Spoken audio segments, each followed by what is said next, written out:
Hola, ¿qué tal? Vamos a platicar el día de hoy sobre el viernes de jurisprudencia del pasado 2 de diciembre del año 2022, donde se publicaron criterios muy interesantes en el ámbito penal, que es de lo que vamos a hablar hoy de manera, pues, muy general, para propiciar el debate y agradecerles desde luego que puedan retroalimentarnos con sus comentarios tanto en el espacio que tiene YouTube como en los diferentes chats donde llegamos a interactuar. Bueno, pues hay 10 temas que vamos a tratar de abordar de manera muy rápida, que en el ámbito penal se publicaron este viernes 2 de diciembre del año 2022. Uno de los primeros temas tiene que ver con el derecho a la igualdad. De un asunto se generaron 3 criterios que van en el mismo sentido, aunque con argumentación distinta. Por eso es que se generan tesis diversas, no contradictorias, porque estas corresponden a la primera sala y son precedentes obligatorios. ¿Qué es lo que sucedió? Bueno, que sabemos que una investigación que se inicia por un hecho que la ley señala como delito, está a cargo del Ministerio Público. Y esta investigación puede terminar de diferentes maneras. Puede terminar en una judicialización de la carpeta, cuando hay los datos de prueba que acreditan la existencia del hecho, y existe la probabilidad, que no la posibilidad, de que determinada persona o grupo de personas hayan participado en su comisión. Pero también existe la posibilidad de que no hayan los datos suficientes de prueba y entonces el expediente o la carpeta de investigación se va a un archivo temporal, a una reserva. Puede ser que se aplique un criterio de oportunidad o también que los datos no demuestren o la existencia del hecho que la ley señala como delito o no demuestran la participación de determinada persona en su comisión. En este último supuesto, el Ministerio Público puede proponer el no ejercicio de la acción penal por alguna de las razones que le he expresado, solo de manera genérica, porque podrían presentarse otras, ¿no? Que a pesar de que existió la conducta, se acredite fehacientemente la exclusión, un excluyente de delito. Bueno, de acuerdo con el Código Nacional de Procedimientos Penales, estas determinaciones del Ministerio Público son sujetas de control judicial a través de una audiencia que se le denomina en la doctrina y se le denomina sobre todo en los tribunales como recurso innominado, que es el previsto en el artículo 258 del Código Nacional de Procedimientos Penales. ¿Quién puede solicitar una audiencia con fundamento en el artículo 258? Única y exclusivamente la víctima, única y exclusivamente la víctima. Es un derecho que está establecido en la Constitución. Si ustedes me permiten, rápidamente vamos al apartado correspondiente de nuestra Constitución y lo vamos a encontrar en el artículo 20, en el apartado C, que es donde están todos los derechos de la víctima, y aquí los pueden ustedes observar, y en la parte final, la fracción séptima le da derecho a la víctima impugnar ante autoridad judicial las omisiones del Ministerio Público en la investigación de los delitos, así como las resoluciones de reserva, no ejercicio, desistimiento de la acción penal o suspensión del procedimiento cuando no esté satisfecha la reparación del daño. Ahí tenemos la raíz constitucional de ese derecho. En el artículo 258 tenemos, si me permiten la expresión, pues la reglamentación de este derecho humano de la víctima. Pero, ¿qué sucede cuando la víctima pide esa audiencia y no se presenta a la misma, ni ella ni su asesor jurídico? Pues, ¿qué es lo que va a resolver el juez?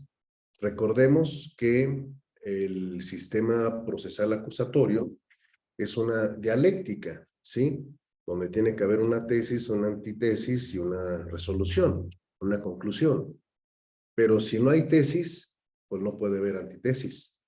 Es decir, si no hay una expresión oral ante el tribunal de por qué se está inconforme con la determinación del Ministerio Público, Nadie puede sustituir esa argumentación, bajo ningún concepto. Entonces, la ausencia de la parte inconforme hace inconducente la audiencia y por lo tanto se deja sin efectos y esa determinación pues queda firme una vez que han transcurrido los tiempos procesales para pedir ese control judicial previsto en el artículo 258. Ante esta situación, la parte afectada, la víctima, promovió una demanda de amparo donde reclamó como inconstitucionales algunos artículos del Código Nacional, estableciendo que violaban el principio de igualdad, el derecho de igualdad y el principio de igualdad.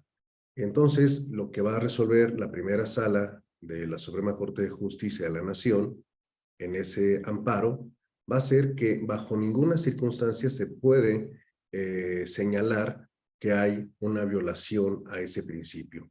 Las tesis que emitió, vuelvo a insistirles, son tres las que generaron esta resolución, que es la 2025, 581, 578, 579. Ahí vienen ustedes los rubros, y eso es lo que viene en términos generales a resolver la Corte. No hay violación al principio de igualdad. Desde luego que esta ausencia de la víctima solo puede ser motivante de dejar sin efectos la audiencia, siempre y cuando haya sido debidamente notificada tanto ella como el asesor jurídico. Entonces, si no asistieron, bueno, pues ya es un tema que está dentro de su agenda de responsabilidades. El segundo tema es el que tiene que ver con los plazos para promover el amparo directo contra sentencias. Ustedes recordarán que las últimas reformas que se han dado en materia de amparo, se estableció que la demanda de amparo directo contra una sentencia condenatoria, el plazo para promoverla es de hasta 8 años. Y desde que se hizo esta reforma, los tribunales colegiados han peloteado el tema de si ese plazo debe de contarse en días naturales o en días hábiles, algo que afortunadamente la Corte ya vino a zanjar. Pero una persona condenada a prisión presentó su amparo pidiendo que se descontaran del plazo de los 8 años todos los días en que los tribunales colegiados cerraron por motivo de la pandemia y que no estaban atendiendo al público, ustedes recordarán. Bueno, pues para que vean nada más, en Guanajuato, en el 16º circuito, cuando presentó la demanda de amparo, contabilizaron los días, incluyendo aquellos que habían cerrado ese tribunal. Y le dijeron, señor, se desecha su amparo por extemporáneo. Terrible.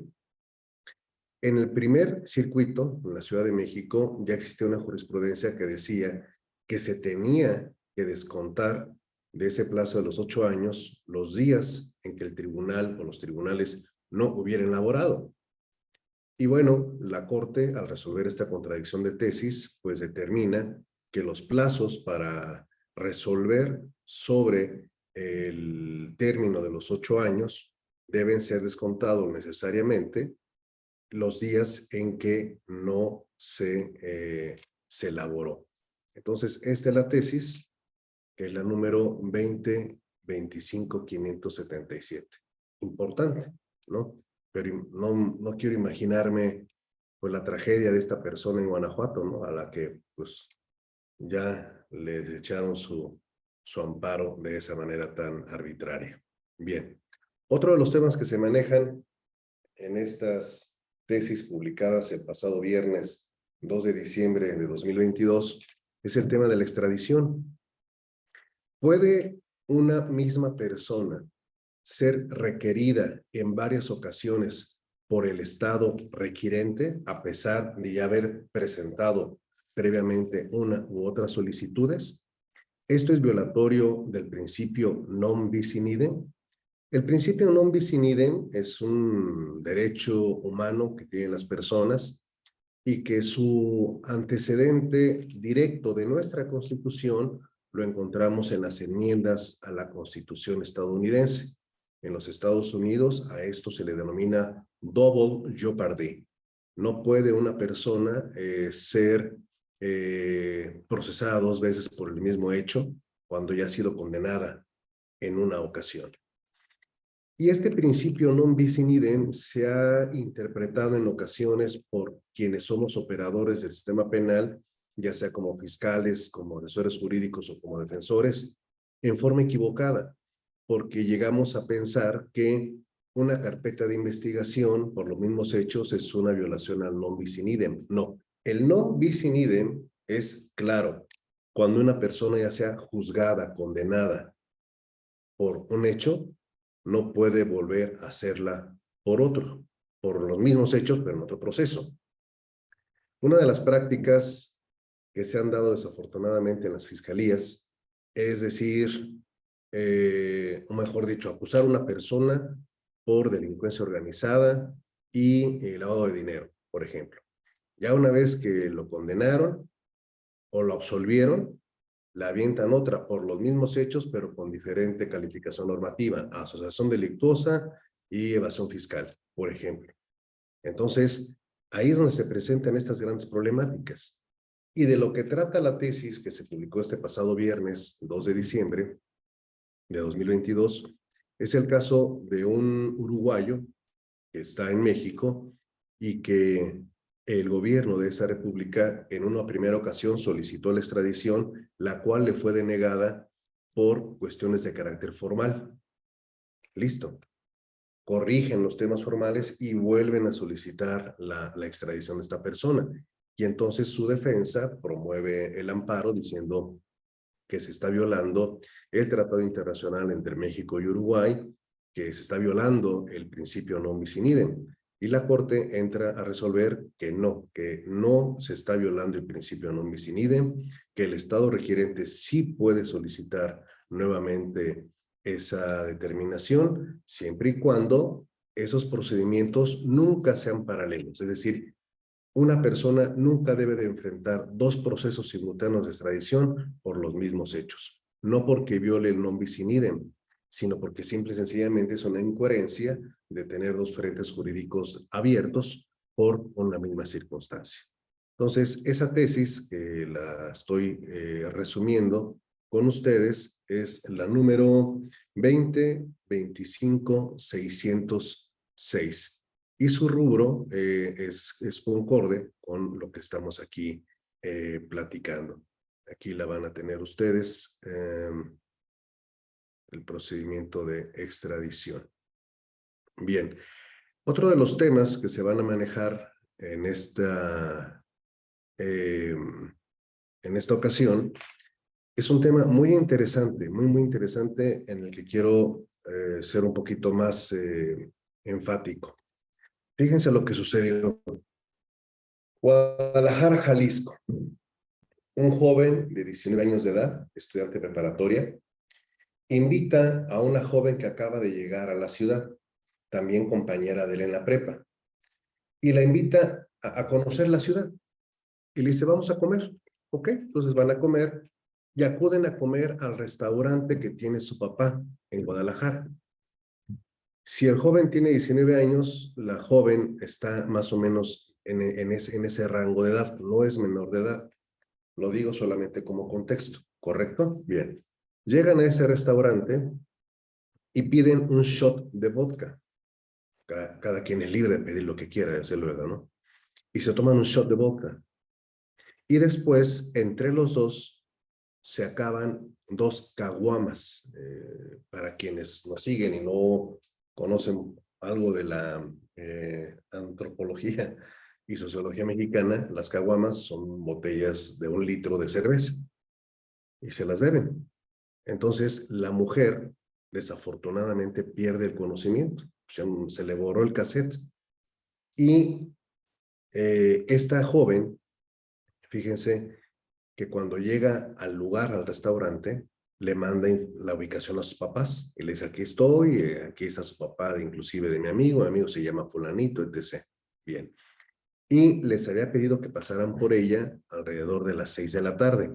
Ellos llegaron al restaurante a las 2:45, más o menos. Bueno, cuando ella recobra el conocimiento, está acostada sin su blusa. y al lado de ella está acostado, vestido, el joven preparatoriano. Ella le pregunta, ¿qué es lo que sucedió? Le dice, nada, no pasó nada. Entonces ella revisa y ve que son las 7:30 de la noche y que tiene una docena de llamadas perdidas por parte de sus papás. Entonces les empieza a escribir, les dice, estoy aquí en el restaurante. Ellos le dicen, pues estamos en el restaurante y no estás. Dice, a ver, te mando la ubicación. Y cuando ve la ubicación se da cuenta que ya no está en el restaurante, que está en otro lugar, que es la casa de este joven. Entonces, pues manda el mensaje, se sale, se ven en una farmacia con sus papás, se va a su casa, siente dolor vaginal, entra al baño y nota que su prenda íntima tiene sangre. Entonces se espanta, le cuenta todo a su mamá y se empiezan a buscar en internet las agencias para denunciar, van y presentan la denuncia correspondiente. Llegan ante el juez, esta es la relatoría de los hechos, hay datos de prueba, como ustedes saben en estos casos, el tema de psicología, el tema relacionado con la inspección del lugar de los hechos, la denuncia, la narrativa en la entrevista que hace la víctima, y los demás datos de prueba que son típicos de ese tipo de hechos. Entonces, la carpeta se judicializa, le giran orden de aprehensión a este joven, se le detiene, él da como argumentos de que pues tomaron de manera voluntaria, que se fueron a su casa, que ella estaba de acuerdo, y que le había quitado la blusa porque se había vomitado ella, entonces por eso se la había quitado, y la tenía ahí a resguardo. Y el juez, al resolver, dicta no vinculación a proceso. ¿Por qué dictó no vinculación a proceso? Miren ustedes, el Código Penal del Estado de Jalisco, en el artículo 175 dice lo siguiente: se impondrán de 8 a 15 años de prisión al que por medio de la violencia física o moral tenga cópula con persona mayor de edad, cualquiera que sea su sexo. Si ustedes advierten, está colocando como medios comisivos, elementos normativos, violencia física o violencia moral. ¿Correcto? Y viene la explicación en el segundo párrafo de que es la cópula, una agravante de la pérdida de los derechos cuando el autor tuviera estas características. En el cuarto párrafo habla de otras posibilidades y con un agravante, y la equiparación a la violación en el último lugar. Entonces, aquí lo que nos preguntamos en una primera instancia es, ¿el aprovecharse de que una mujer se encuentre en estado de vulnerabilidad es un acto de violencia física o un acto de violencia moral? En el Código Penal de la Ciudad de México y de otras entidades, existe establecido de manera muy puntual que existe violación cuando se pone la cópula, cuando la víctima, por su estado, no puede resistir la misma, en el que entra pues estas cuestiones de vulnerabilidad. Pero en el caso concreto de Jalisco no lo está. Entonces el juez de control dijo, bueno, pues como no hay violencia, no hay prueba de violencia, pues por lo tanto yo no puedo dictar la vinculación a proceso de esta persona. La víctima apeló y la sala revoca la vinculación y dice, hay violación. Entonces se va al amparo el afectado, el juez de distrito, al resolver el amparo, niega el amparo y después se va a la revisión. Y la revisión es interesantísima. ¿Por qué? Porque se hace un estudio, como ya se ha venido haciendo en diferentes circuitos, sobre lo que tiene que ver la perspectiva de género. La perspectiva de género es una herramienta que permite analizar los casos con un contexto más amplio, ¿ok? Entonces, aquí vamos a establecer lo siguiente. Si el artículo 14 de la Constitución nos está diciendo que hay un principio de legalidad, el famoso principio elaborado por, o más bien dicho, enunciado por Ansel von Feuerbach, nullum crimen, nullum pena sine legi, no hay crimen ni delito sin ley. En este caso, en que el Código Penal se queda corto al hablar de la violencia física o moral, ¿cómo resolver el caso con perspectiva de género? El hecho ahí está. El hecho es que la mujer que autoconsumió, y ella lo está consciente que autoconsumió por su voluntad, y fue víctima de una penetración de la que no dio su consentimiento, no dio su consentimiento. Entonces, ¿eso se puede entender como una violencia? Bueno, esto se resuelve precisamente con la aplicación de ese protocolo de perspectiva de género que es muy bueno, editado por la Suprema Corte de Justicia de la Nación, y de la cual les voy a leer nada más una parte relevante. Miren. Dice, la segunda especulación más extendida en la organización social sostiene que solo hay violación cuando la mujer resulta lesionada. Se trata de un resabio proveniente de la legislación decimonónica, que es la del siglo XIX, que exigía que para tener por configurado el delito, el agresor debía haber ejercido fuerza y la víctima opuesto resistencia. En esta configuración, no hay violación cuando solo existen amenazas o alguna otra forma de coerción. Ante una violación real, la mujer lucha para preservar su honor y resiste con gritos y llantos. De lo contrario, la afrenta no tiene relevancia penal. Imagínense, eso es lo que se pensaba en aquellos tiempos, ¿eh? El tercer estereotipo, afín con la cultura de la violación, prescribe que el comportamiento previo al ataque determina la configuración del delito. Según esta creencia, el pasado sexual será una de las variables para evaluar si la mujer consintió el hecho denunciado. La expresión "a las niñas buenas no les pasa nada malo" delimita la idea de que hay personas que no pueden ser víctimas de violación. Si las mujeres tienen una vida sexual activa, si concurren solas a determinados lugares o consumen alcohol, habrán realizado un aporte relevante al delito, por lo que su propia responsabilidad neutralizará la conducta de la contraparte. Imagínense. Bueno, en esta resolución interesantísima se determina, con base en ese protocolo, con base en la ley de acceso a una vida sin violencia, que la tenemos aquí, miren ustedes, la violencia sexual es cualquier acto que degrada o daña el cuerpo y o la sexualidad de la víctima y que por tanto atenta contra su libertad, dignidad e integridad física. Es una expresión de abuso de poder que implica la supremacía masculina sobre la mujer al denigrarla y concebirla como objeto.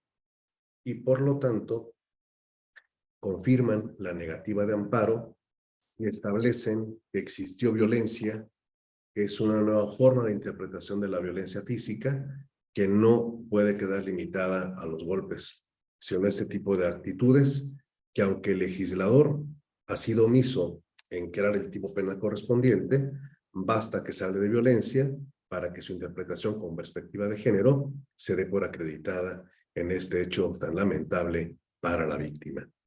Bien, y hay otros temas que son importantes, desde luego, como los impedimentos, cuando, por ejemplo, una magistrada o un magistrado resuelve una apelación de una vinculación y luego le toca, por razón de turno, conocer de la sentencia emitida por el Tribunal de Enjuiciamiento. ¿Hay contaminación o no hay contaminación? No hay contaminación siempre y cuando en la apelación no se hubiere el magistrado o la magistrada adquirido o readquirido la jurisdicción inicial y hubiese valorado directamente los datos de prueba. Si esto no fue así, no tiene problema y no hay impedimento para continuar en el caso. Hay otros temas que van a necesitar de otra oportunidad de platicar con ustedes, pero hay uno que me llamó mucho la atención, que es la tesis 20-25-611 del Estado de México, segundo circuito, donde ocurrió un robo a bordo de una unidad del servicio público, que saben que lamentablemente en esa entidad, pues ese delito es amplísima, amplísima, amplísima esa lamentable circunstancia. Y la tesis, la interesante de la tesis es que la persona fue condenada, pero su defensa, o sea, con la agravante de que lo cometió en un servicio público, pero la apelación y los agravios que utilizó la defensa fue, no está demostrada la concesión del servicio público. ¿Cómo? Sí, sí, el Ministerio Público no acreditó que la unidad en la que se cometió el hecho tenía la concesión para prestar el servicio público. Y el tribunal colegiado le compra el argumento y le dice, efectivamente, tiene el Ministerio Público pues todo el aparato del Estado. Y si es una condicionante normativa, es un elemento del tipo, el hecho, es un agravante, perdón, es un agravante, porque es un tipo fundamental que ha sido ampliado con esas agravantes, especial cualificado, servicio público. Pues, ¿cómo acredito el servicio público? Con la concesión que ese vehículo tiene para prestar. Y como no lo acreditó, pues le quitó esa agravante. Como ven, el mundo del derecho penal y las ciencias penales no deja de sorprendernos y no deja de ser apasionante. Les aprecio mucho que nos sigan aquí en este canal, que tiene como único objetivo la difusión del saber penal. Muchísimas gracias.